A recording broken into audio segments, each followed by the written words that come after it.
வணக்கம் நண்பர்களே. இந்திய மரபு பல விதங்களில் மிகவும் நுட்பமானது.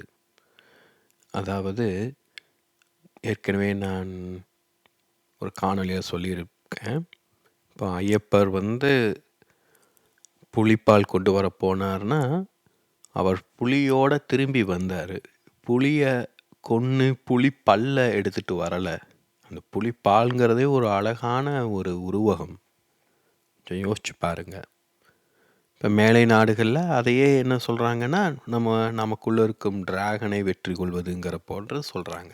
அவங்க அடிப்படையே அவங்க மனநிலை வெற்றி கொள்வது. ஆபிரகாமிய மதங்களின்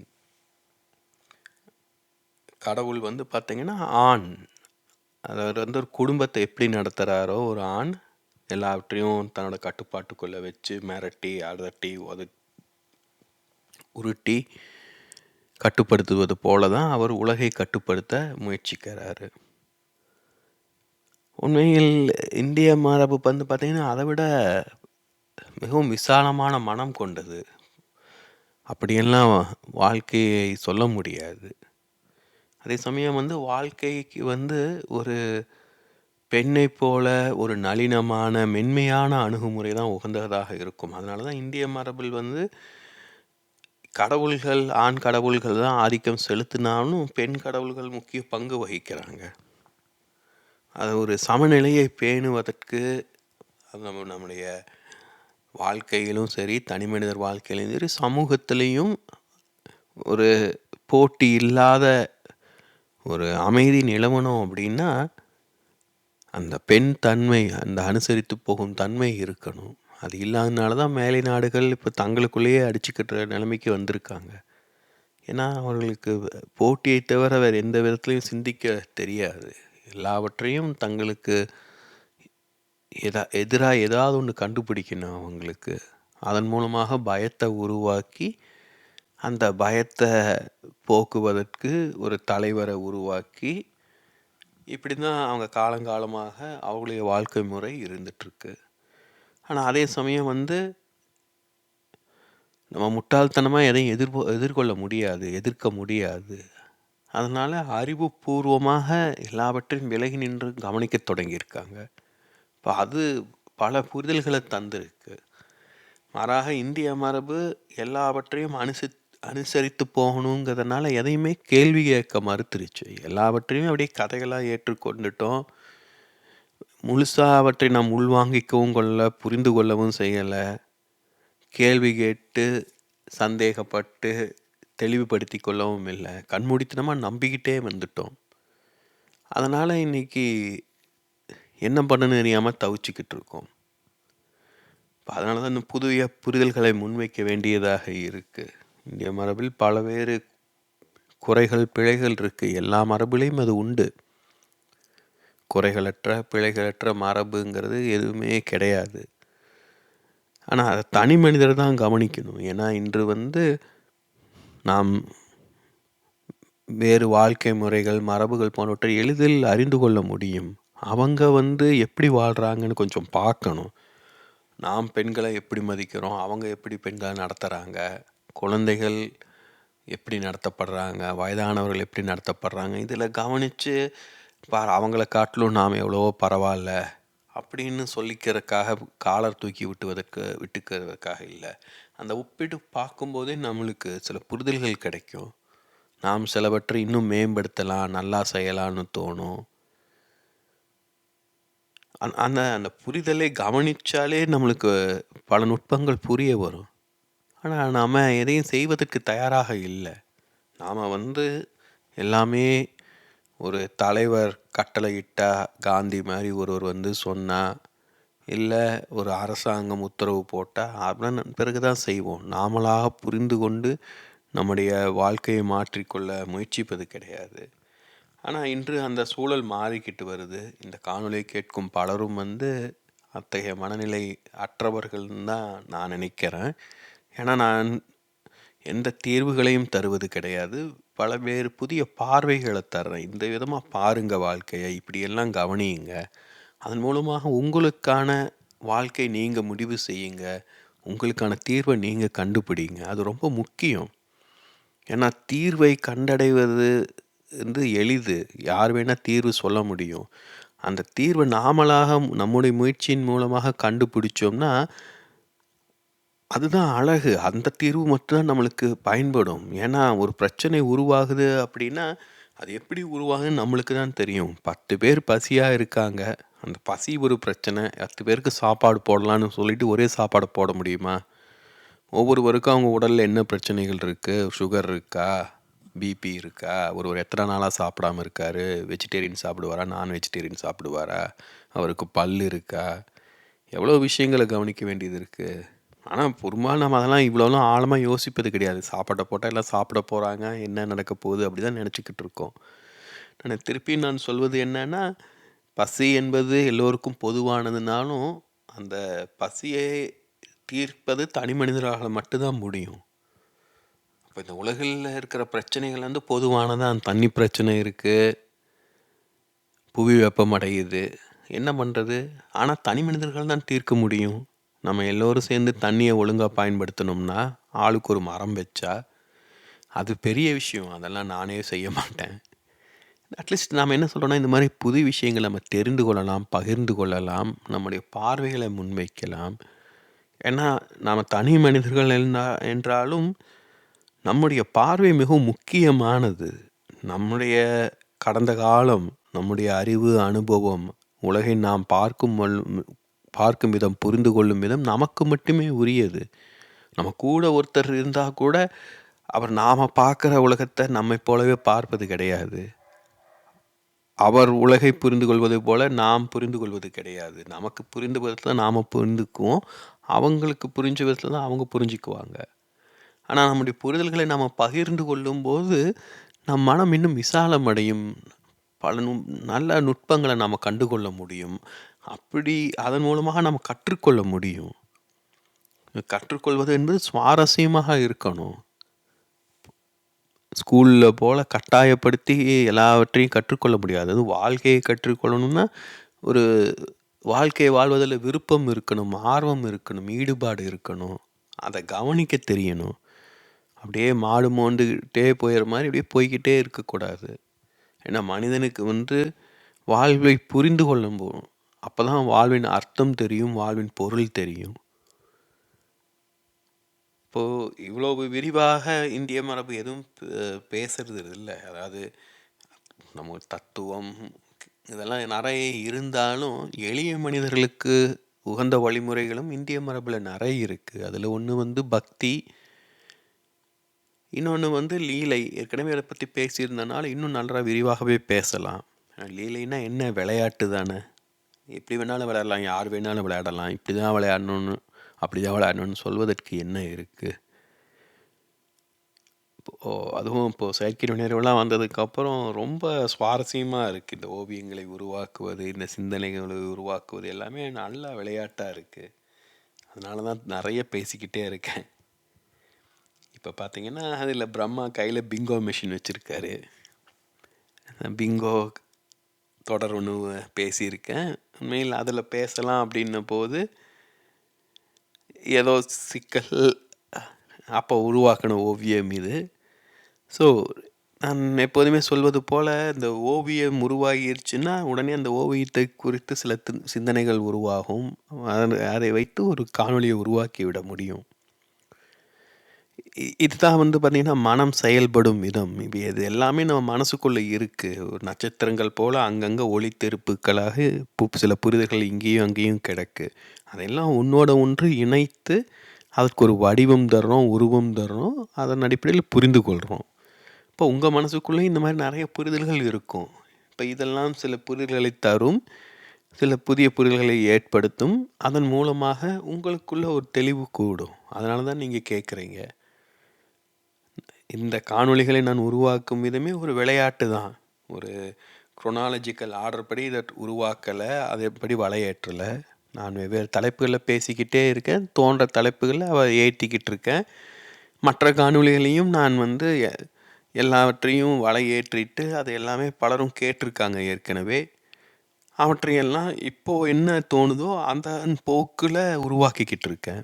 இந்த காணொலியெல்லாம் கேட்டீங்கன்னா, எனக்கு குரல்ல நெறைய மாற்றங்கள நீங்க கவனிக்கலாம். பழைய காணொளிகள்ல வந்து ஒரு அழுகை, ஏக்கம் இருந்திருக்கும். ஏன்னா, எனக்குள்ள இவ்ளோ விஷயங்கள் இருக்குங்கிறதே எனக்கு தெரியாது. யாராவது ஒரு சுட்டிக்காட்டி அதான் சொன்னேனே, வேறு இதுக்கு முன்னாடி காதல பத்தின ஒரு பதிவுல நான் சொல்லியிருப்பேன். நம்முடைய ஆழ் மனதை உள்ளுக்குள்ள பார்த்து, அதற்குள்ள ஒளிந்து கொண்டிருக்கிற நம்மை வெளியில எடுக்க மாட்டாங்களான்னு ஏங்கிக்கிட்டு இருக்கோம் நாம. இப்போ அதுதான் காதல்னு சொல்லியிருந்தேன். ஏன்னா காதல்ம்போது இன்னொருவர் மேல் நாம் ஒரு அக்கறை கொள்றோம். அது வந்து அன்பை காட்டிலும், நட்பை காட்டிலும் மிகவும் ஆழமானது. அது ஒரு ஆணுக்கும், பெண்ணுக்கும் இடையில் மட்டுமே நிகழக்கூடியது. அப்போ அந்த காதல் நிகழும்போது நம்ம நம்ம மனம் துள்ளுது. என்னன்னா, நம்மளுக்குள்ள உள்ள இருக்கிற அவ்வளோ அழகான விஷயங்கள யாரிடமும் வெளிப்படுத்த முடியாத சில விஷயங்கள அவங்களிடம் வெளிப்படுத்த முடியும். அதன் மூலமாக நம்மை நாம் விடுதலை செய்து கொள்ள முடியும். அதனால தான் அது அவ்வளோ பரவசமாக இருக்கு. இப்போ அதை போன்ற உணர்வு இப்போலாம் எழுமாங்கிற சாத்தியம் கிடையாது. அது முன்னரே சொன்னது போல நாமளா அந்த உணர்வை உருவாக்கி கொள்ளணும். நம்மை நாமே விரும்பத் தொடங்கணும். அப்போ காணொளியில உருவாக்குன போது கிடைத்த வரவேற்பு என்னால எதிர்பாராததுனாலும், அதே சமயம் இன்னும் எனக்குள்ள நெறைய இருக்கே! அதெல்லாம் எப்படி வெளிப்படுத்துறதுன்னு புரியாத ஒரு தவிப்பும் இருந்தது. அத என்னுடைய அந்த பழைய காணொளிகள்ல அந்த குரல்ல நீங்க கேட்கலாம். இப்போ இதே உங்களுக்கு ஒரு விளையாட்டாக இருக்கும். எந்த காணொளிய எப்ப நான் உருவாக்கி இருப்பேன்? அந்த காலகட்டத்தில என்ன மனநிலையில இருந்திருப்பேன்? இப்படிலாம் கூட யோசிக்கலாம். நான் நான் சும்மா சொல்றேன். நான் வந்து பொதுவாக யாருடைய குரலையும் அவ்வளோ நுட்பமாகலாம் கவனிப்பது கிடையாது. என்னோட குரலில் இருக்கும் மாற்றங்கள், நான் சிரிக்கும் விதம் இதையெல்லாம் வச்சு பலரும் நெறைய புரிஞ்சுக்கிறாங்கன்னு நெனச்சா பயமாவும் இருக்கு. ஆச்சரியமாவும் இருக்கு. ஏன்னா நான் என்னோட இயல்புக்கு என்ன தோணுதோ அத மனம் போன போக்குல பேசிக்கிட்டு இருக்கேன். அதில ஒரு தெளிவையும், ஒரு எளிமையையும், ஒரு கோர்வையை இதெல்லாம் கொண்டு வரேன் அவ்வளவுதான். இப்ப இதை கடந்து நான் எங்க நிறுத்துறேன்? எங்க பெருமூச்சு விடுறேன்? எங்க சிரிக்கிறேன்? இதையெல்லாம் கவனிச்சு, அதற்கு பின்னாடி சில நுட்பங்கள உள்வாங்கிக்கிறாங்கன்னா, மனிதர்கள் எவ்வளவு சாலிகள்னு சொல்றேன். சாமர்த்தியம்னா இங்க ஒரு புத்திசாலிகள் அப்படின்னு சொல்ல வர்றேன். அப்போ நம்முடைய வாழ்க்கையை நம்மால உருவாக்கிக் கொள்ள முடியும். இவ்வளவு நுட்பமாக வாழ்க்கையை அவதானிக்கும் திறன் கொண்ட நம்மால, நம்முடைய வாழ்க்கையை நம்மாலேயே கட்டமைத்துக் கொள்ள முடியாதா? இப்ப லீலைங்கிறது அதுதானே. லீலை என்பது விளையாட்டு. யார் விளையாட முடியும்? குழந்தைங்க தான் விளையாட முடியும். அதே சமயம் அந்த குழந்தைகள் வந்து சேர்ந்து விளையாடுவதற்கேற்ற ஒரு மனப்பக்குவம் அவங்ககிட்ட இருக்கணும். ஒரு 2 வயது குழந்தைகள் சேர்ந்து விளையாண்டுச்சுன்னா, அதுக விளையாடும். அதுகள தானாக எந்த கற்பனை திறனையும் கொண்டு எந்த ரூல்ஸையும் உருவாக்காது. ஆனா, ஒரு 6 வயசு பசங்க சேர்ந்து விளையாண்டாங்கன்னா, அவங்களே கற்பனை உருவாக்கின்னு, "நீ திருடன், நான் போலீஸு, நீ அம்மா, நான் அப்பா, நான் டாக்டரு, நீ பேஷண்ட்டு." யோசிச்சு பாருங்க. கற்பனைகள் அவங்க உருவாக்குறாங்க. அதுதான் வாழ்க்கைக்கு ரொம்ப முக்கியமான விஷயம். ஏன்னா, சமூகம், பண்பாடு வந்து நாம எப்படி வாழணும்னு நமக்கு சொல்லிக் குடுத்துக்கிட்டே இருக்கு. இத நீ செய், இத செய்யக்கூடாது அப்படின்ட்டு. உண்மையில் குழந்தைகள் தங்களுக்கான தங்கள் விளையாட்டுக்கு என்ன தேவையோ அத தாங்களே உருவாக்கிக் கொள்ளணும். இன்னொருவர் சொல்லிக் குடுத்தாங்கன்னா, அது விளையாட்டு கிடையாது. அது ஸ்கூலு. ஸோ, சட்டதிட்டங்கள் அதைப் போன்றவை ஸ்கூல் போன்றவை. இந்த இந்த பிரேயர் நடக்கணும். இந்த இந்த ஃபர்ஸ்ட்டு இந்த பீரியடு இந்த டீச்சர் வருவாங்க. இது எடுப்பாங்க. எல்லாரும் இப்படி கவனிக்கணும். அதெல்லாமே சட்டதிட்டங்களின் அடிப்படையிலால் உருவானது. அந்த சட்டதிட்டங்களுக்கு பின்னாடி நெறைய அறிவியல் பூர்வமான சிந்தனை, அனுபவம் இதெல்லாம் இருக்கலாம். இருந்தாலும் அது நம்மை கட்டுப்படுத்துவது. அதை எந்த குழந்தையும் விரும்பாது. மாறாக குழந்தைகள் வந்து விளையாடுறாங்கன்னா, அவங்களே சொல்றாங்க, "நீ முதல்ல ஓடு, நான் அடுத்தது ஓடுறேன்." இப்படியெல்லாம் அவங்களுக்கு தங்களுக்குள்ளேயே ரூல்ஸ உருவாக்கிக் கொள்றாங்கங்கும்போது, அவங்களே அத ஃபாலோ பண்ணுவாங்க. யோசிச்சு பாருங்க. இன்னொரு அடல்ட் இருந்து அத வந்து கவனிக்கணுங்கிற தேவை கிடையாது.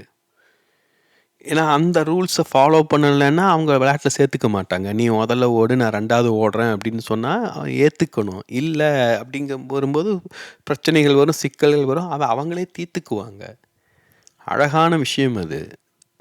கடந்த காலத்துல எல்லாம் இப்படி தான் இருந்தது வாழ்க்கை முறை. இனக்குழுக்களாக இருந்தது. அது வந்து அவ்வளவு நம் மனதளவில் வளராத மனிதர்களாகவும் இருந்தோம்.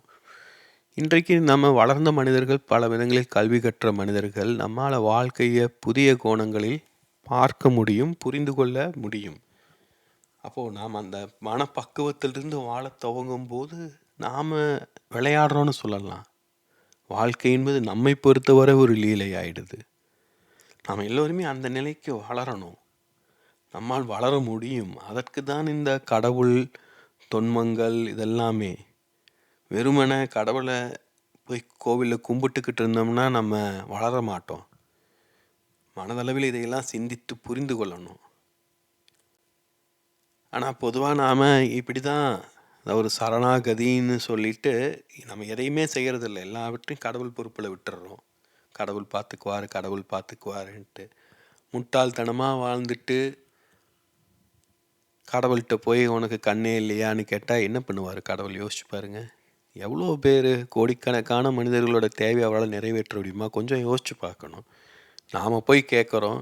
இப்போ ஒரு வேலைக்கு ரெக்கமெண்டேஷனுக்கு ஒரு எம்எல்ஏவோ எம்பியோ பார்க்க போகிறோம். 50 பேர் இருப்பாங்க. ஒவ்வொருவரும் ஒவ்வொருடைய தேவைக்காக வந்திருப்பாங்க இல்லையா? இப்போ நம்மளுடைய தேவை நமக்கு முக்கியம். நம்ம விட மோசமான நிலையில் இன்னொருத்தர் இருக்கலாம் இல்லையா? இப்போ அவர் உதவணுன்னா யாரை தேர்ந்தெடுப்பார்? ஒரு சாதாரண மனிதர் யாரை தேர்ந்தெடுப்பார்? யோசிச்சு பாருங்க. யார் ரொம்ப சிக்கலில் இருக்காங்களோ, யாருக்கு அதிக உதவி தேவைப்படுதோ அவங்களுக்கு தான் உண்மையில் உதவணும். அதுதான் சரி. அப்போ அப்படி தேர்ந்தெடுத்தோம்னா நம்மளுக்கு வாய்ப்பு கிடைக்காம போகிறதுக்கான சாத்தியக்கூறு இருக்குது. அதனால் நாம் என்ன பண்ணுவோம்னா, நம்மளுடைய துக்கம் பெரும் துக்கம் போல் ஒரு நாடகம் போடுவோம். நம்ம எல்லோருமே அதை செய்வோம். நான் சில மாதங்களுக்கு முன்னாடி அந்த மாதிரியான ஒரு மனநிலையில் தான் இருந்தேன். ஏன்னா என்னை நான் வெளிப்படுத்தி கொள்ளும் திறன் எனக்கு கிடச்சிச்சு. நான் வெளிப்படுத்தி கொள்ளவும் கற்றுக்கிட்டேன். நான் எதிர்பார்த்தோட அது வரவேற்பும் கிடச்சிது. ஆனால் அதே சமயம் வந்து என்னை முழுமையாக வெளிப்படுத்தி கொள்ள முடியல. அது என்னுடைய குறை. இப்போ நான் இந்த புதிய காணொளிகளில் இந்த தலைப்புலாம் பேசுகிறேன். இதெல்லாம் அப்போ எனக்கு மனசுக்குள்ளே தோணலை.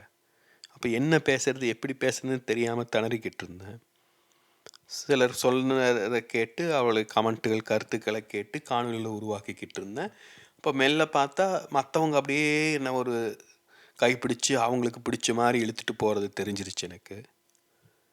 இப்போ இதெல்லாம் தான் சொல்கிறேன். இதெல்லாம் நம்ம கற்றுக்கிட்டு கவனித்து தான் நம்ம வளரணும். இதற்கான திறமைகள் எல்லாம் நம்ம வெறுமனை கடவுளை நம்பிக்கிட்டு இருந்தால் கிடைக்காது. நாம் நம்மளை வெளிப்படுத்தி இப்போ யூடியூப்பில் போடும்போது தான் மற்றவங்க கேட்டு கருத்து சொல்லி நமக்கு புரிய வைக்கிறாங்க. நாம் எதுவுமே செய்யாமல் இருந்தோம்னா என்ன நடக்கும்? இப்போ இதை பார்ப்பவர்கள், இதை பற்றி கருத்து சொன்னவர்கள் எல்லாருமே பலரும் வந்து பார்த்தீங்கன்னா ஒரு ஹீலிங் உணர்வாக அடைஞ்சிருக்காங்க. அவர்கள் தங்களுடைய ஆன்மீக புரிதல் அனுபவங்களை வெளிப்படுத்தினாங்க. அது எனக்கு உதவியாக இருந்தது. நிறைய கற்றுக்கொள்ள முடிஞ்சது. என்னை நான் மீட்டெடுத்துக்கொள்ள இதெல்லாம் உதவி இருக்குது. இப்போ இது எல்லாமே ஒரு கடவுளின் லீலைன்னு சொல்லலாம் இல்லையா? யோசிச்சு பாருங்க. வேறு இடத்துல சொல்லுவேன். இப்போ நான் 1980 பிறந்து நான் இதை பதிவு செஞ்சுக்கிட்டு இருக்கேன் காடால் உட்காந்துக்கிட்டு. நீங்கள் எந்த வருஷம் பிறந்தீங்க? எந்த ஊரில் பிறந்தீங்க? நீங்கள் எந்த காரணத்தால் இதை கேட்டுக்கிட்டு இருக்கீங்க? ஒரு கடையில் ஒரு இடத்துல மீட் பண்ணலாம் அப்படின்னா அந்த இடம் எங்கள் வீட்டிலேருந்து 10 நிமிஷம் இருக்குது, உங்கள் வீட்டிலேருந்து 1 மணி நேரம் இருக்குன்னா நீங்கள் 1 மணி நேரம் முன்னாடியே கிளம்பணும். 10 நிமிஷம் முன்னாடி கிளம்புனா போதும். அதை போல் இப்போ உங்கள் வயசு 60 அப்படின்னா நீங்கள் எனக்கு 15 வருஷம் முன்னாடியே பிறந்திருக்கீங்க. நான் உங்களுக்கு 15 வருஷம் பின்னாடி பிறந்து நம்ம 2 பேரும் இந்த காலத்தில் சந்திப்பதற்காக, இந்த காணொலியின் மூலமாக சந்திப்பதற்காக பிறந்திருக்கோமா? யோசிச்சு பாருங்கள். இதுக்காக தான் கூகுள் இந்த யூடியூப்பை உருவாக்கி இருக்கா? எப்படி இந்த அல்காரிதம் மூலமாக இந்த காணொலிங்க கைக்கு கிடச்சிது? இப்போ இது எல்லாமே கடவுளின் லீலைன்னு சொல்லிடலாம். இதில் நாம் சரணாகதி அடைவதெல்லாம் ஒன்றும் நடக்க போகிறதில்ல. யூடியூப் காலில் விழுந்து கும்பிட்டோம்னா நிறைய ஹிட்ஸ் வந்துடுமா என்ன? அல்காரிதம் நல்லா ஃபங்க்ஷன் ஆகுமா? அதை போல தானே கடவுளும். இப்போ நாம் நம்முடைய தன்மானத்தை, சுயமதிப்பை நாம் எக்காரணத்தும் விடக்கூடாது. முன்பே சொன்னது போல் நம்ம எல்லோருமே துக்கத்தில் இருக்கோம். நம்ம இன்னொருடைய வழிகாட்டுதல் உதவி தேவைப்படுது. நாம் போய் அவர் அணுகும்போது நம்மளை நாமளே தாழ்த்தி கொள்கிறோம். ஏன்னா நாம போய் கேட்கும்போது நம்மளுக்கு என்ன தேவையோ நம்ம அதை கேட்க முடியும். அவருக்கு எப்படி பார்க்குறாரு நம்மளுக்கு தெரியாது. இந்த உரையாடல் வந்து உண்மையாக இருக்கணும், நேர்மையாக இருக்கணும். இப்ப இதெல்லாம் நம்ம கடவுள்ட்டயே நம்ம போலித்தனமாக தான் நம்ம முன்வைக்கிறோம்.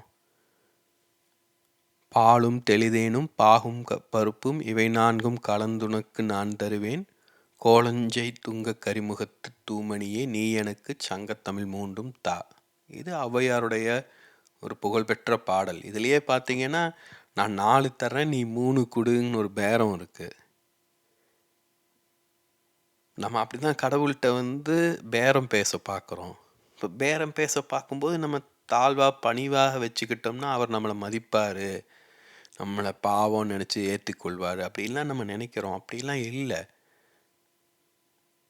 நம்ம மனிதர்கள்ட்டே முதல்ல நேர்மையாக இருக்க கத்துக்கணும். நாம எந்த காரணமாக இருந்தாலும், எந்த சூழலாக இருந்தாலும் நம்மள நேர்மையாக, உண்மையாக வெளிப்படுத்திக் கொள்வோம் அப்படின்னா, நம்ம ஏழையாக இருந்தாலும் நேர்மையாக இருப்போம், பணக்காரனாக இருந்தாலும் நேர்மையாக இருப்போம், படிச்சவனாக இருந்தாலும் சரி, இல்லாட்டியும் சரி, வெளிநாட்டுல இருந்தாலும் சரி, இந்தியாவுல இருந்தாலும் சரி. நம்மோட பக்கத்துல பாகிஸ்தான் அதிபர் இருந்தாலும் சரி, பக்கத்து வீட்டுக்காரர் இருந்தாலும் சரி, நம்ம நேர்மையாக இருப்போம் அப்படின்னா, அதுதான் உண்மையான ஒரு ஆளுமை. அதுதானே கடவுள்கள் செய்யறாங்க. யோசிச்சு பாருங்க. கடவுள் வந்து பக்தர் முன்னாடி கூனி குறுகிட்டு இருக்காங்களா?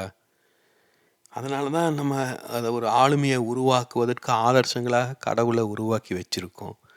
இப்போ இதை கவனித்து இதிலிருந்து நாம் கற்றுக்கொள்ளணும். மாறாக கண்ணை மூடிட்டு சரணடைவதால் ஒரு அது ஒரு நல்ல மனநிலையை தரும், ஒரு அடக்கத்தை தரும், ஒரு அமைதியை தரும், ஆறுதலையும் தரும்.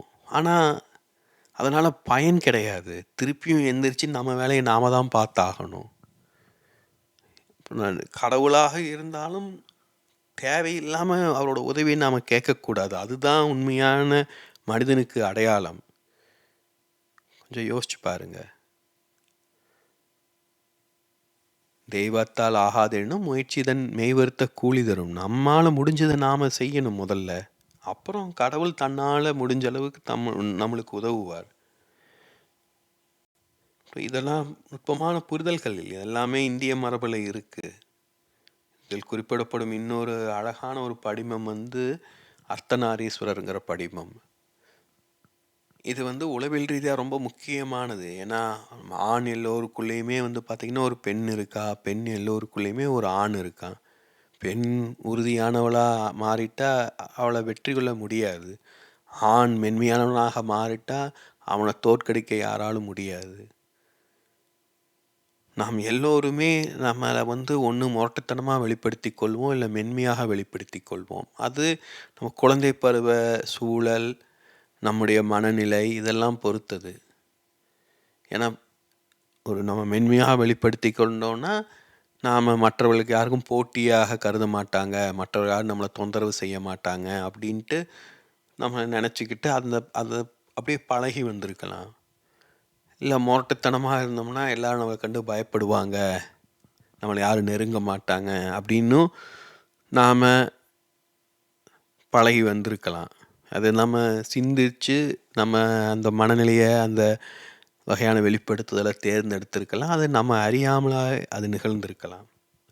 எதுவாக இருந்தாலும் நமக்குள் நாம் வெளிப்படுத்தாத எண்ணங்கள், ஏக்கங்கள், எதிர்பார்ப்புகள், நினைவுகள், உணர்ச்சிகள் இதெல்லாம் இருக்கும். அதையெல்லாம் கவனித்து நம்மை நாம் முழுமையாக தொகுத்து கொள்ளணும். அதை தான் வந்து இந்த அர்த்தநாரீஸ்வரர் படிமமும் காட்டுது. இது கிட்டத்தட்ட ஐயப்பன் அந்த உருவகத்தை போல தான். ஐயப்பன் வந்து புலியை வெற்றி கொண்டார். மானை வெற்றி கொள்ளணும்னா எப்படி இருக்கும் யோசிச்சு பாருங்க. பெண் என்பவள் மான் போல மென்மையானவள் தானே. இப்போ மானை வெற்றி கொள்வது என்பது ஐயப்பனை பொறுத்த வரைக்கும், அது ஐயப்பன்னா அந்த ஒரு ஆணை பொறுத்த வரைக்கும் ஐயப்பன் புலியை இன்டகிரேட் பண்ணுவது போலன்னு சொல்லலாம்.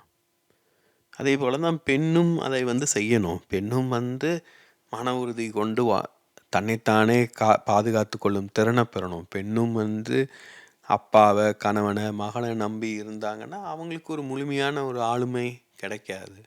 இப்போ இதெல்லாம் மிகவும் அழகான ஒரு படிமம். இதெல்லாமே வந்து நம்ம செய்ய வேண்டியது நமக்காக, மற்றவர்களுக்காக கிடையாது. வாழ்க்கை வாழ வேண்டியது நமக்காக. நம்மில் சிலரும் ஆன்மீகத்தில் ஈடுபடுவதற்கு காரணம் மற்றவர்கள். ஏன்னா, நம்ம சினிமா பார்க்கல, கிரிக்கெட் மேட்ச்சுக்கு போகல, குடிச்சுக்கிட்டு திரியல, அதை காட்டிலும் ஆன்மீக வகுப்புக்கு போகிறோம் அப்படின்னா ஒரு மதிப்பு நம்மளுக்கு கிடைக்கும் மற்றவங்களுக்கு நடுவில், அவன் நல்லவன் அப்படின்ட்டு. அதற்காகவும் கூட நம்ம பலரும் வந்து ஆன்மீகத்தில் ஈடுபாடு கொண்டிருப்போம். இதெல்லாம் நம்மளுக்கு தான் தெரியும் உண்மை எதுன்ட்டு. ஸோ ஆன்மீகத்துலேயும் நம்ம வேஷம் போடலாம். அதெல்லாம் நம்ம கவனிக்கணும். இது உளவியல் ரீதியாக இதெல்லாம் நம்மளுக்கு தேவை. நம்ம வெறுமனே வந்து நம்ம மதத்தை பிடித்துக்கொண்டு, நம்பிக்கைகளை பிடித்துக்கொண்டு, பழக்க வழக்கங்களை கடைப்பிடிச்சிக்கிட்டு இருந்தோம்னா, அப்படிதான் போலித்தனமாக இருப்போம். ஏன்னா புரிதலே இருக்காது. எதற்காக ஒரு காரியம் செய்கிறோன்னே தெரியாது. கேட்டால் அப்பா அப்படி தான் செஞ்சார், தாத்தா அப்படி தான் செஞ்சார் இப்படின்னு சொல்லிகிட்டு இருப்போம். நம்ம அப்படி தான் வாழ்ந்துட்டுருக்கோம். அதனால தான் இளைய தலைமுறையினருக்கு வந்து ஆன்மீகத்தில் ஈடுபாடு இருப்பதில்லை, மரபின் மீது பிடிப்பு இருப்பது கிடையாது. ஏன்னா எதுக்கு செய்கிறோன்னு பெரியவங்களுக்கே தெரியல, நாமளும் ஏன் முட்டாள்தனமாக அதை செய்யணும்னு தான் நினைக்கிறாங்க. இப்போ இதை குறித்த புரிதல்களை நாம் தனி மனிதர்கள் உருவாக்கி கொள்ளணும். ஏன்னா மரபு மீதான பிணைப்பு இல்லாமல் நாம் முழுமையாக உணர மாட்டோம். நமக்கு ஒரு வேர் தேவைப்படுது. அந்த வேர் என்பது நம்முடைய பண்பாடு, மரபிலிருந்து தான் கிடைத்தாகணும். அதிலிருந்து நம்மளுக்கு தேவையானதை கிரகித்து கொண்டு நாம் வளர்ந்துக்கலாம். வளர வளர நம்மளுக்கு தேவையானபடி நம்முடைய வாழ்க்கை முறையை, புரிதலை மாற்றிக்கொள்ளலாம். ஆனால் தொடக்கத்தில் நம்மளுக்கு ஆழ் மனதுக்கு என்ன தேவைன்னு பார்க்கணும். இப்போ அதன் அடிப்படையில் நம்ம வாழத் தொடங்கினோன்னா வாழ்க்கையை புதிய கோணத்தில் வாழ கற்றுக்கொண்டிருப்போம். இப்போ வாழ்க்கை என்பதே சிக்கலானது தான். பல பாதைகளை கொண்டது. ஒவ்வொரு பாதையும் எங்கே கொண்டு போய் சேர்க்குன்னு நம்மளுக்கு தெரியாது. போய் சேர்ந்ததுக்கு அப்புறம் தான் தெரியும். இப்போ நம்ம பலரும் அப்படி தான் வாழ்க்கையை வாழறோம். ஒரு காரியம் செஞ்சதுக்கப்புறம் அதை செஞ்சுருக்கலாமா வேண்டாமான்னு யோசிக்கிறோம். மேல் வாழ்க்கை என்பது ஒரு பயணம். நம்ம இந்த கணம் நம்மளுக்கு பயனுள்ளதாக இருக்கா, திருப்தியாக உணர்கிறோமா அப்படின்னா, இப்போ நாம் என்ன செய்கிறோமோ, என்ன மனநிலையில் இருக்கோமோ அதை சரியாக பேணணும்னா இதே திருப்தியும் நிறைவும் ஒவ்வொரு கணமும் இருக்கும் இல்லையா? 1000 காத பயணமும் நம் காலடியில் தான் தொடங்குகிறது. நாம் தான் நடந்து போகணும் ஒவ்வொரு அடியாக எடுத்து வச்சு. நம்மளுக்கு தெரியாது 10 கிலோமீட்டர் தள்ளி என்ன இருக்குன்ட்டு. மேப்பை பார்க்கலாம், ஆனால் மேப்பில் வந்து டெரெயினை சொல்லாது. அது எவ்வளோ மேடாக இருக்கும், பள்ளமாக இருக்குன்னு சொல்லாது. எவ்வளோ குளிராக இருக்குன்னு சொல்லாது. அங்கே நாற்றம் எடுக்குமா இல்லையான்னு சொல்லாது. அது நம்ம அங்கே நேரில் போகும்போது தான் அது தெரியும். வாழ்க்கையும் அப்படி தான். அது ஒரு நீண்ட பயணம்னாலும் ஒவ்வொரு கணமும் அந்த பயணம் நிகழ்ந்து கொண்டிருக்கு. ஒவ்வொரு சொல்லாக, ஒவ்வொரு செயலாக அது நிகழ்ந்து கொண்டிருக்கு. அதை சரியாக புரிந்து கொள்ளணும். ஆனால் நம்மில் பலரும் செய்வது என்னன்னா, இன்றைக்கி உட்காந்து எதிர்காலத்தை பற்றி கவலைப்படுவோம். என்னாகுமோ, ரிட்டையர் ஆனால் வயசான பிறகு நம்மளை யாராவது பார்த்துக்குவாங்களா அப்படின்னு சொல்லி கவலைப்பட்டுக்கிட்டு இருப்போம். ஏதாவது பண்ணி சமாளித்து வயசாயிருச்சு அப்படின்னா, வயசானோடனே அப்போ அப்படி பண்ணியிருக்கக்கூடாது, இப்படி பண்ணியிருக்கலாம் அப்படின்னு யோசிச்சுக்கிட்டு இருப்போம். நம்ம யோசிச்சு பாருங்கள், இப்போவே நம்ம அப்படி தான் பலரை நினைச்சிக்கிட்டு இருப்போம். இது மனித இயல்பு. இதெல்லாமே இதில் சரி தவறெல்லாம் ஒன்றும் கிடையாது. நம்ம கவனித்தோம் அது தவறாக இருக்குது அப்படின்னா அதில் வெக்கப்படவோ கூச்சப்படவோ இல்லை. அதை எப்படி சரி செய்கிறதுன்னு பார்த்துக்கலாம். அதை குறித்த கவனம் நம்மளுக்கு கிடைச்சாலே போதும். நம்ம மாறத் தொடங்குவோம். சில விஷயங்கள் தவறு அப்படிங்கிறதே நம்மளுக்கு தெரியறதில்ல. வேறு விதமாக பார்க்கலாம் அப்படிங்கிற புரிதலே நம்மளுக்கு இருப்பது கிடையாது. இப்படி கொஞ்சம் கொஞ்சமாக நம்ம வந்து கடந்த காலத்தை கவனித்து அதிலிருந்து விடுபட்டுக்கிட்டே இருக்கணும். ஏன்னா கடந்த காலம் என்பது வீணான சுமை, அதுதான் இருள். இப்போ ஒவ்வொரு கட்டமாக நாம் கடந்து சென்றுக்கிட்டே இருக்கணும். ஒரு கட்டத்தில் நாம் முற்றிலுமாக கடந்த காலத்தை விட்டு வெளியேற வேண்டிய நிலை வரும். நம்ம முழுமையாக பண்பாட்டை கடக்காமல் அதிலிருந்து விலகிச் செல்லாமல் நாம் நிம்மதியும் நிறைவையும் உணர முடியாது. பண்பாடு என்பது சிலுவை போல் நம்ம அறியாமல் நம்ம பின்னாடி வந்துக்கிட்டே இருக்கும். மொழி கூட ஒரு சுமை தான். ஒரு தமிழ் மொழிங்கிறது என்ன உணர்ச்சிகரமானது. தமிழ் மொழி மட்டுமே நம்மளுக்கு தெரியும்னா நம்ம உணர்ச்சிகளிலிருந்து முழுமையாக மீளவே முடியாது. இப்போ நான் ஆங்கிலமும் வாசிப்பேன், ஆங்கிலத்துலேயும் நிறைய சிந்திப்பேன், கேள்விகள் எழுப்புவேன். அதனால் என்னால் தமிழிலிருந்து துண்டித்து கொள்ள முடியுது. இந்த அளவு என்னால் ஆங்கிலத்தில் ஆழமாக பேச முடியாது. தமிழ் எனக்கு இயல்பாக வெளியில் வருது அப்படிங்கிறதுனால தான் தமிழில் பேசிக்கிட்டு இருக்கேன். இன்றைய தேவையும் தமிழில் இது போன்ற பார்வைகளை முன்வைப்பது தான். ஆனால் ஆங்கிலம் குறித்த புரிதல் இல்லை அப்படின்னா என்னால் இவ்வளோ ஆழமாக சிந்தித்திருக்க முடியாது, புரிந்து கொண்டு இருக்க முடியாது, என்னை குணப்படுத்தி கொண்டிருக்க முடியாது, என் வாழ்க்கை மேம்பட்டிருக்காது. இது தேவை நம்மளுக்கு இன்று. கடந்த காலத்தோட இருக்கிற உணர்ச்சிகளை நாம் விடுவிக்க வேண்டும். நம்முடைய உறவுகள், நட்பு, நம்ம வீடு, நகரம் இதெல்லாமே நம்மோடு உணர்ச்சிகரமான ஒரு பாதிப்பு இருக்குது. கடந்த காலத்துக்கு இயங்கிக்கிட்டே இருக்கோம். சின்ன பையனாக இருக்கும்போது வயசாகிறத பற்றி யோசிப்போம். ஏன்னா அப்போ நம்மளுக்கு சுதந்திரம் கிடைக்கும், நம்ம நினச்சதை செய்யலாம் அப்படின்னு நினச்சிட்டு இருப்போம். பெரியவங்களானதுக்கப்புறம் சின்ன வயசில் எவ்வளோ சந்தோஷமாக இருந்தோம் அப்படின்னு சொல்லி ஏங்கிக்கிட்டு இருக்கோம். இது எல்லாவற்றிலிருந்தும் நாம் விடுபட வேண்டும். நிறைய வேறு இடங்களில் சொல்லியிருந்தது போல் இப்போது இந்த எதையுமே ஒரு சிந்தித்து ஒரு திட்டத்தோடு நான் பேசுவது கிடையாது. அந்த நேரம் அந்த மன உணர்வு என்ன வெளிப்படுத்தணும்னு தோணுது, இந்த படங்கள் இதெல்லாம் ஒரு மனநிலையை உருவாக்கி தருது.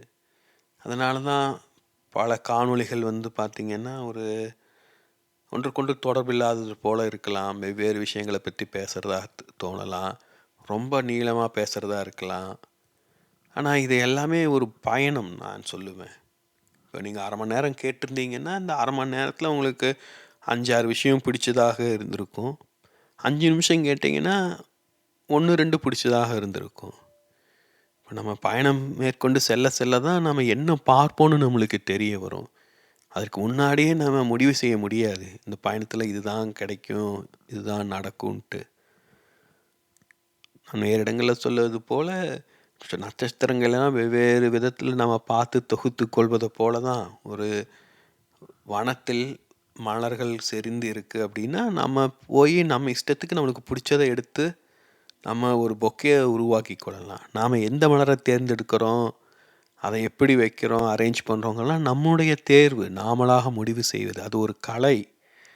அது ஒரு பார்த்திங்கன்னா ஒரு அழகு. நம்ம சிந்தித்து செயல்பட மாட்டோம் இல்லையா? அது வைப்போம், இந்த கலரு, இந்த கலரோட இந்த கலர் வைக்கலாமா, இவ்வளோ நீளமாக இருக்கலாமா, ஏதோ ஒன்று மனசுக்குள்ளே தோணும். ஒரு அரை மணி நேரம் செலவிட்டோம்னா ஒரு பொக்கே ரெடி ஆகிருக்கும். அதை போல் ஒரு வார்த்தைகளாலான பொக்கே தான் இது. ஏற்கனவே இதை மாதிரியான சில காணொலிகளை உருவாக்கியிருந்தேன். அப்போ இந்த அளவு என்னால் தெளிவாக நான் அவற்றில் பேசுனது போல் தோணலை. இப்போ அந்த காணொலிகளை நான் தூக்கிட்டேன். சில சமயம் நாம் செய்யும் செயல்கள் நன்றாக இருந்தாலும் அதை நம்ம தூக்கி போடணும். ஒரு பொக்கே அழகாக இருக்குன்னா அதையே வச்சுக்கிட்டு இருந்தால் இன்னொரு நல்ல பொக்கேவை உருவாக்க முடியாது. நல்ல பொக்கேவே சில சமயம் குப்பையில் போட வேண்டியது இருக்கும். அது வாடி போயிடுச்சுன்னா அதனால் எந்த பயனும் இல்லை. முடிந்த வரைக்கும் வாடாத பூக்களை கொண்ட பூங்கொத்துக்களை உருவாக்கணும். இப்போ நீங்கள் எப்போ கேட்டிங்கனாலும் இந்த வார்த்தைகள் உங்களுக்கு புதிதாக இருக்கும். ஏன்னா இதை உருவாக்கும் அர்த்தம் உங்களுக்குள்ளே இருந்து எழுவது. நான் மிகவும் ஆழத்திலிருந்து இந்த வார்த்தைகளை பேசேன். இந்த வார்த்தைகள் உங்களுடைய ஆழ் மனதை கொண்டு அடையும். அப்போது நீங்கள் புரிந்து கொள்வதன் அடிப்படையில் அதற்கு உயிர் கிடைக்கும். அப்போ அந்த மலர்களுக்கு நீங்கள் தான் உயிர் தர்றீங்கன்னு சொல்லலாம். இப்போ இந்த காணொலிகள் நீங்கள் எவ்வளோ தடவை கேட்குறீங்களோ, எந்தெந்த மனநிலையில் கேட்குறீங்களோ, என்னென்ன விதத்தில் கேட்குறீங்களோ அதுக்கேற்ப உங்களுக்கு வெவ்வேறு புரிதல்கள் கிடைக்கும்.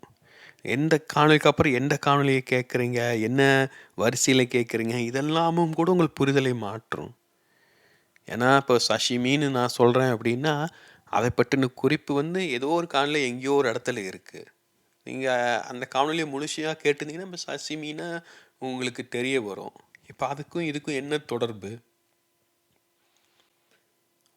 அந்த ஜப்பானிய உணவு வகையை பத்தி பேசியிருக்கேன். ஏன்னா உணவுங்கிறது ருசி மற்றும் கிடையாதுன்னு அந்த இடத்துல விளக்கியிருக்கேன். இப்ப அந்த காணொளி கேட்டிருந்தீங்கன்னா, அதுக்கான தொடர்பு புரிய வரும். ஒரு பூங்கொத்தும் அப்படிதான்.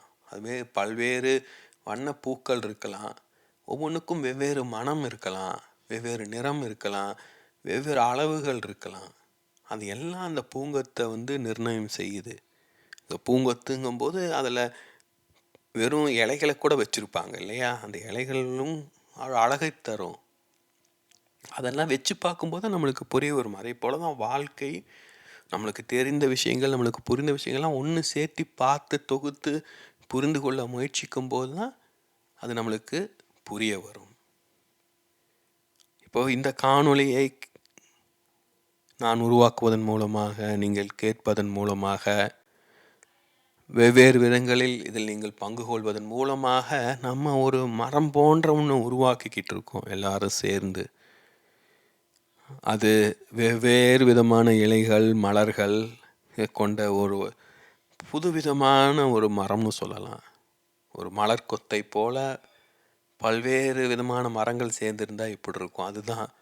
நீங்க நினைக்கலாம், ஆனா இப்போ கமெண்ட் ஒண்ணும் தர்றதில்ல, வேற ஃபீட்பேக் எதுவும் குடுக்கறதில்லன்ட்டு. ஆனா நீங்க என்னென்ன பார்க்குறீங்க, என் எதெல்லாம் லைக் பண்றீங்க, எல்லாமே அந்தந்த ரிப்போர்ட் மூலமா தெரிய வருது. அதுவும் இல்லாம என் மனசுக்குள்ள என்ன இருக்குன்னு எனக்கு தெரியுது. இப்போ நான் மனசுல இருக்கிறத முதல்ல வெளிப்படுத்தினா, மற்றவங்க புரிந்து கொள்வார்களான்னு ஒரு சந்தேகம் இருந்தது. எப்படி வெளிப்படுத்தலான்னு ஒரு கேள்வி இருந்தது. இதெல்லாம் தான் ஒரு தயக்கமா, ஒரு தடையாக எனக்கு இருந்தது. அத வெவ்வேறு காணொளிகளை பதிவு செய்வதன் மூலமாக, பல்வேறு விதங்களில் உங்களுடன் உரையாடுவதன் மூலமாக அதிலிருந்து மீண்டு வந்துட்டேன். இப்போ அந்த மாதிரி நம்ம செயலை செய்யும்போது தான் நம்முடைய எல்லைகள் நம்மளுக்கு தெரிய வரும். நம்முடைய போதாமைகள் புரிய வரும். இப்போ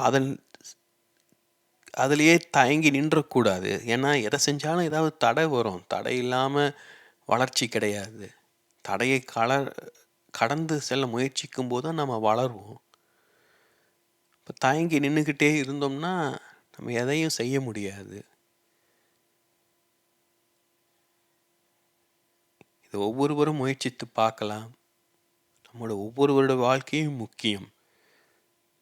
நம்மை போல வேறு யாரும் நமக்கு முன்னாடி பிறக்கலை. நம்ம போல வேறு யாரும் நமக்கு பின்னாடி பிறக்க போகிறது கிடையாது.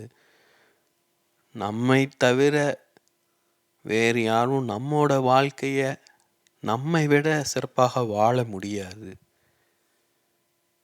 நம்முடைய வாழ்க்கை நமக்கு ரொம்ப முக்கியம். பொதுவாக வேற யாராவது நம்மளுக்கு முக்கியம் அப்படின்னு சொன்னாங்கன்னா தான் நாம் ஒரு மதிப்பாக உணர்வோம். வாழ்க்கை வாழணும்னு ஒரு பிடிப்பு வரும். யாராவது நம்மளை விரும்ப மாட்டாங்களா, காதலிக்க மாட்டாங்களா அப்படின்னு ஏங்கிக்கிட்டு இருக்கோம். உண்மையில் நம்மளை நாம் விரும்பத் தொடங்கணும். நம்மிடம் இருக்கும் நல்ல விஷயங்களை நம்ம கவனிக்கலாம் முதல்ல. அதை ஏற்றுக்கொள்ளலாம். அதை முழுமையாக இருக்கலாம். அதில் உண்மையாக இருக்கலாம். அப்போ மெல்ல நம்மிடம் இருக்கும் பொய்கள் நம்மை விட்டு விலகத் தொடங்கும். நம்ம எல்லோரிடமும் கொஞ்சமாவது நல்லது இருக்கும், கொஞ்சமாவது கெட்டது இருக்கும். நம்ம எல்லோருமே 80% நல்லவர்கள், 20% கெட்டவர்கள், இல்லை 40% நல்லவர்கள், 60% கெட்டவர்கள், இப்படி இருப்போம். நம்ம யோசிச்சு பார்த்தோம்னா ஒருவரை வெறுப்பதற்கு நம்மால் காரணத்தை கண்டுபிடிக்க முடியும். அதே போல் விரும்புவதற்கும் நம்மால் காரணத்தை கண்டுபிடிக்க முடியும். ஒருவரை நம்ம வெறுக்க நேருது, ஒருத்தர் பார்த்தோன்னே பிடிக்கலை அப்படின்னா, ஏதோ நம்ம ஆழ்மனம் அவர்கிட்ட எதையோ ஏற்றுக்கலைன்னு அர்த்தம். அது உண்மையில் நம்மிடம் நாம் பார்க்க மறுப்பது நம்முடைய ஆழ்மனம் அவரிடம் பார்க்குது. அவரிடம் வெறுக்கத்தக்கும் விஷயம் நம்மிடம் இருக்கு. அதை நாம் ஏற்றுக்கொள்ளவில்லை. அதனால தான் அவரை வெறுப்பதன் மூலமாக நம்மிடம் இருக்கும் வெறுப்பை நாம் என்ன மறைக்கணும்னு நினைக்கிறோமோ அது இன்னும் உள்ள அழுத்தி வச்சுக்கிறோம். அப்படிப்பட்ட சூழல் ஏதாவது நிகழ்ந்ததுன்னா நுட்பமாக கவனிச்சு பாருங்க. அவர்கிட்ட ரசிக்கத்தக்க பிடித்த விஷயம் எதுவுமே இல்லையா அப்படின்னா நம்ம அவரை தெரிந்து கொள்ளலைன்னு அர்த்தம். அவரை தெரிந்து கொள்ளும் தூரம் ஏதாவது புரிய வரும். ஒருத்தர் நம்ம கடுமையாக வெறுக்கலாம். அப்புறம் கவனித்து பார்த்தோம்னா அவருக்கு ஒரு வயதான அப்பா அம்மா இருக்கலாம், அவர் ரொம்ப துக்கப்பட்டவராக இருக்கலாம், ஏதோ ஒரு காரணம் இருக்கலாம். அதன் மூலமாக அவர் மீது நாம் பரிவு கொள்ள முடியும். அவர் மீதான நம்ம பார்வையை மாற்றிக்கொள்ள முடியும். அப்படி சின்ன சின்ன மாற்றங்களை நம்ம ஏற்படுத்துவதன் மூலமாக பெரிய மாற்றங்களை நம்முடைய வாழ்விலும் மற்றவர்கள் வாழ்க்கையும் நம்மால் ஏற்படுத்த முடியும். அது என்ன செய்கிறோம், எப்படி செய்கிறோங்கிறது நாம் எடுக்கும் முடிவு. நம்ம முடிவு எடுத்தாலும் சரி, முடிவு எடுக்காட்டியும் சரி, அது வாழ்க்கையை ஏதோ ஒரு விதத்தில் முடிவு செஞ்சுக்கிட்டு தான் இருக்கும். இந்த காணொளியை நீங்கள் கேட்டிருந்தீங்க முழுசாக அப்படின்னா, அது அதற்கான விளைவை உருவாக்கும். கேட்கலைன்னா, இல்லை பாதியில் நிறுத்தியிருந்தீங்க அப்படின்னா, அது அதற்கான விளைவை உருவாக்கும். எந்த செயலுக்கும் ஒரு விளைவு இருக்கும். விளைவு இல்லாமல் எந்த செயலும் கிடையாது. இப்போது நம்முடைய வாழ்வின் விளைவு என்னன்னு நம்ம தான் கவனிக்கணும். அது வாழ்க்கை முடிந்தவுடன் தெளிவாக தெரிய வரும். அது வரைக்கும் காத்துக்கிட்டு இருந்தோம்னா காத்துட்ருக்க முடியுமா? ஆக இப்போ கவனிக்கணும். இந்த செயல் உங்களுக்கு என்ன தருது? மகிழ்ச்சியை தருதா, நிறைவை தருதா? அப்போ அது சரியான செயல். அப்படிப்பட்ட செயல்களை, அப்படிப்பட்ட மனிதர்களை, அப்படிப்பட்ட சொற்களை, அப்படிப்பட்ட நிகழ்வுகளை தேடி பிடிச்சி நம்ம வாழ்க்கையில் இன்டகிரேட் பண்ணி அவற்றை சரியாக புரிந்து உணர்ந்து வந்தோம் என்றால் நம்முடைய வாழ்க்கை தானாக மேம்படும். வாழ்க்கையை வாழ்வது எளிது. தவறாக வாழாமல் இருந்தாலே போதும். தவறாக வாழ்வது எப்படின்னு நம்மளுக்கு தெரியும். இன்னொருவர் சொல்லித்தரணும்னு அவசியம் கிடையாது. நம்முடைய வாழ்க்கையை பார்த்தா தெரியும். இது வரைக்கும் நாம் எதற்காக வருந்துகிறோமோ அதை இனிமேலும் செய்யாமல் இருந்தாலே போதும். எப்போதும் சொல்வது போல, நம் வாழ்க்கை நம் தேர்வு, நம் வாழ்க்கை நம் பொறுப்பு.